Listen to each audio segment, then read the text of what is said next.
Hi guys, welcome back to another GGF video review. Now today we're going to be doing a quick review on the brand new ZOTAC GTX 1080Ti Arcticstorm edition. This is the box here. We've already got the card installed because I wasn't going to sort of pull the system apart to get the card on its own, but yeah, we've got the card installed. We've done some benchmarks, let's jump in and see how it goes. The 1080Ti Arcticstorm from ZOTAC is an interesting card. Being a card designed for water cooling capabilities only, you'd think it would come with some pretty beefy overclocks.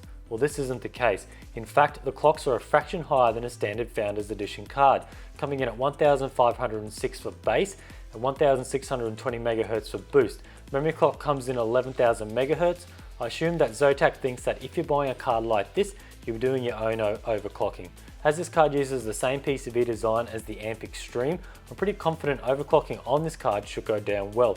We'll take a look at that later on. First, we'll take a look at the block design. As being a full liquid cooled card, we don't need to cover any fans or noise on this card.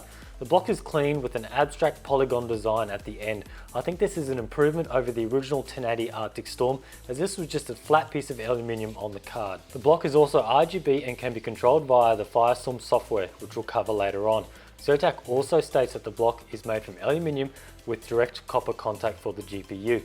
The one area on this block which bothers me is the terminal block, or in other terms, the part where you connect your tubes to. Unlike most custom water blocks, this bit runs along the edge of the card, but ZOTAC puts it on the underside of the card. One, it makes the card slightly thicker than two slots, and two, it makes it a bit harder when running to an SLI. ZOTAC uses standard G-quarter thread, which is good. Once dismantling the card, we see there's 16 phases for the GPU and 2 for the memory. We also see our 11GB of GDDR5X memory with the missing memory location due to the odd number. The ZOTAC uses clock doublers to go from 8 phases to 16 phases. While I've got the block off, I'll quickly replace the current thermal paste. On the rear of the PCB, ZOTAC is known for having these large capacitors on their high-end cards called Power Boost. These are designed to store energy and quickly release them quickly when needed if voltage drops. I'm not sure how well these work, but they sure do look good. To power this card, you'll need two 8-pin PCIe connectors. Video outputs on this card are pretty standard. We have one DVI-D port, 3 display ports running at version 1.4, and one HDMI port running at version 2.0b. As I don't have any other 1080 Ti's to test this card against, I won't be throwing up a heap of comparison charts. I'll just be playing some of my favourite games and benchmarks to see how this card goes. I'll be moving my test setup over to my big boy AOC 4K 40-inch curved screen for the test, as I assume if you're buying a 1080 Ti, you're either gaming on 4K or at 1440p at the highest hertz possible. Test setup wise, I'll be running the ZOTAC 1080Ti Arcticstorm with an i9-7900X running at 4.8 GHz, an ASRock X299 Tai Chi motherboard, and 64GB of crucial elite memory running at 2666 MHz. Cooling wise, the loop consists of a Bits Power 360mm Leviathan copper radiator, a dual bay reservoir with a single D5 pump. This sure is one hell of a setup. First up, we'll take a look at Battlefield 1. Just to note, the NVIDIA driver version is 382.53. Running everything at ultra settings on the 4K screen saw an average frame rate of 80 to 90 and some highs of around 100. I won't cover temps yet, as I do have the card and CPU both running in the one loop. Having the notoriously hot 7900X in the same loop may skew the temps a bit. I'll put the 7900X back to stock and cover the temps later on. Next up, let's take a look at PUBG, definitely one game that everyone has been playing lately. Please note that the game is in alpha and results may vary. With everything running at ultra settings and 4K, saw an average frames of around 40 to 50 and highs up to 60, not too bad. Now for some synthetic benchmarks, 3D Mark Time Spy saw an overall score of 10,177 with a GPU score of 9,561. For Firestrike, we saw an overall score of 23,508 with a GPU score of 28,553.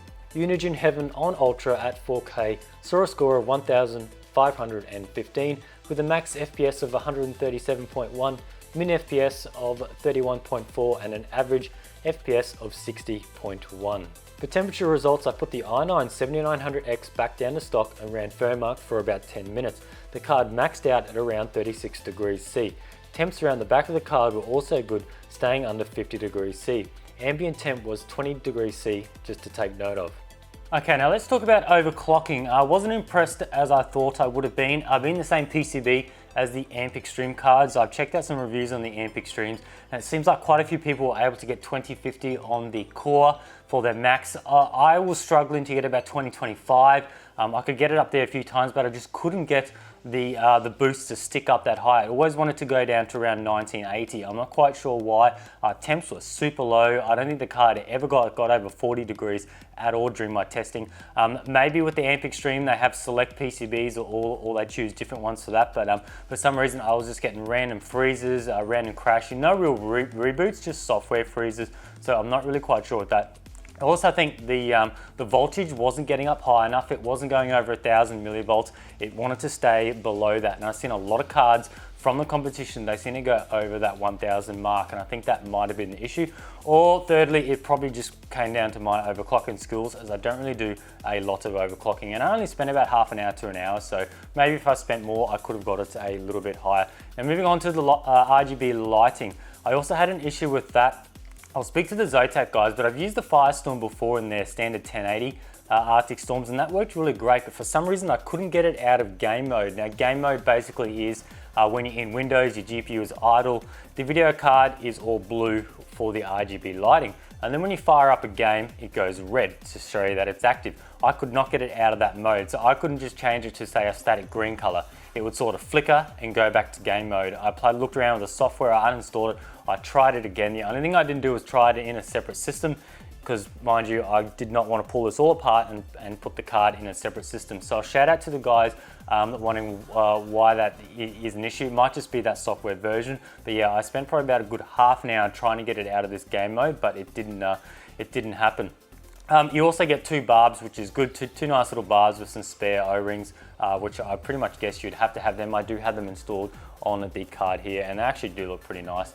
And another issue I want to talk about is the issue I spoke about earlier. The card takes up more than 2 slots, so it's about 2.2 slots if you look at that bit of B-roll shot I showed you. Now, if you're running 2 of these in SLI, you need to have 2 dedicated empty slots in between the 2 cards. So you need your top card in slot 1, then you need a slot empty, and then the 4th slot has to have the second video card. And you can't really use any of those 2 slots in the middle, because the terminal bridge sticks in and goes in so far. So you do have to use a lot of slots to run 2 of these together. Lastly, I want to cover price. This retails for exactly 1,300 Australian dollars, which I think is pretty good. You're not really paying a huge premium for a water blocked card. It is exactly the same price as the Amp Extreme, and from recent reviews we've seen the Amp Extreme does surprisingly struggle in the temp department. If you're familiar with the Amp Extreme, it's the whacking 3 triple slot cooler. It is huge, but from some of the reviews I've seen, it does get quite hot. From what I experienced with this card, it runs ultra cool. From what I could see from all my testing, it was running very, very cool. So yeah, that wasn't too bad. But yeah, that's it. I just want to thank ZOTAC for sending this card to check out. I want to thank you guys for watching, and stay tuned for next time.